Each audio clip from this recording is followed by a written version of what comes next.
My lords, my name is Misle Mandarin. I am a Chagosian and a British citizen, proud to have served in the British Armed Forces. I speak to you with humility, but also with deep urgency to appeal for your conscience, compassion, and help ahead of the debate on Tuesday concerning the Chagos Islands. For more than half a century, my people have lived in exile.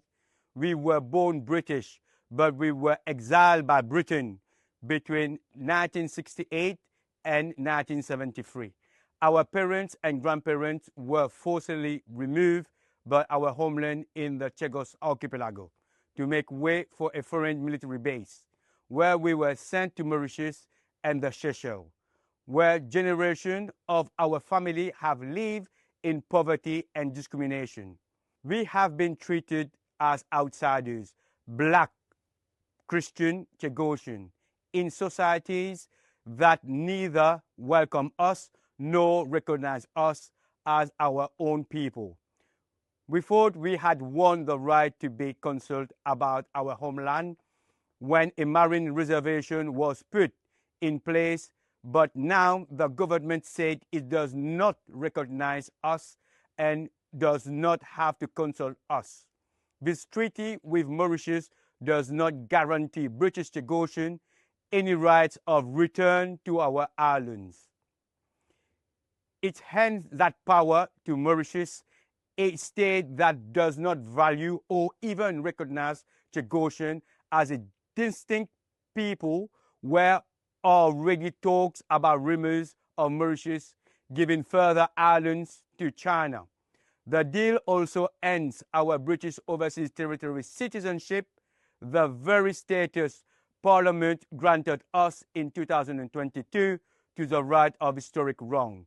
The bill cut off Chagosian descent from British nationality rights, something not required by the treaty. The so-called trust fund included in the deal is no comfort. It is for Mauritius, not for British Chagosians. Once again, others will speak for us, spend for us, and decide for us. This is not justice. This is colonialism under a new name, a deal between governments that denies the people whose lives it will shape any say in their destiny. There has been no referendum, no consultation, no consent. When Gibraltar's and the Falkland Islands faced decision about their sovereignty, their people were given a voice.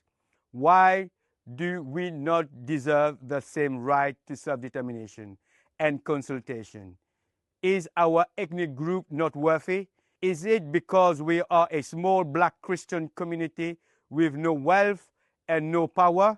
Are we not equally entitled to self-determination as the people of other overseas territories? The government has justified this handover by citing an advisory opinion from the International Court of Justice. But the ICJ's opinion is not binding law. It cannot and should not override the right of the people to determine their own future. I urge you to use your constitutional right to defend justice and protect a people who have no other voice. Reject this bill, stop the treaty, revisit the 2015 Bayot resettlement plan under British sovereignty, which recognizes the right of return and offer a fair and variable path for Chagosian to rebuild their life in their homeland. I ask you to show compassion, justice, and courage. Help us to return home, as is our right. Help us to be recognized not as an inconvenient footnote of empire, but as a British community who have served, suffered, and remain loyal despite everything. My lords, please do not let Britain erase the Chagosian again. Stand with us, not against us. Let justice, not politics, decide our future.